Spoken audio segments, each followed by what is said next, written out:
their limbs scattered to distant shires.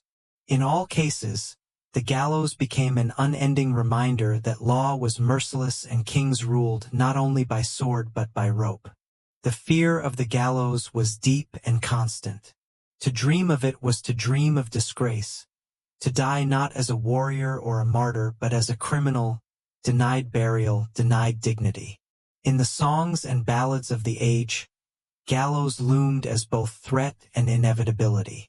Outlaws like Robin Hood sang of escaping the hangman's rope, while peasants joked bitterly that all men, in time, might dance the gallows dance. It was a macabre humor, for the reality was too grim to face without jest. In times of plague, famine, or war, the gallows multiplied.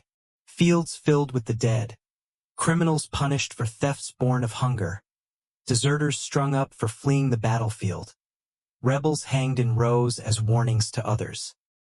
In the wake of uprisings like the Jacquerie in France or the peasants' revolt in England, gallows groaned under the weight of thousands. Hills turned black with carrion. Villages lived in the shadow of death's harvest.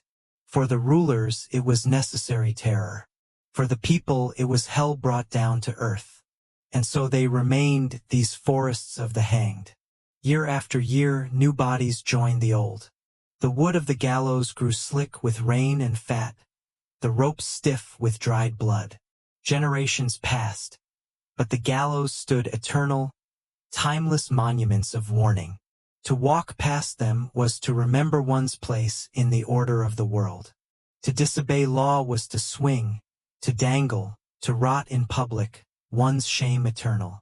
The Middle Ages gave us castles and cathedrals, chivalry and knights, but just as surely, they gave us gallows fields. They were part of the landscape, part of the psyche, carved into the memory of every man, woman, and child who lived in their shadow. They taught fear, obedience, and silence. They silenced dissent, broke rebellion, and crushed the spirit of those who dreamed of freedom. And if you listen closely, even now, where gallows hills still rise above villages, you may hear the whisper of rope in the wind, the creak of wood, the caw of crows.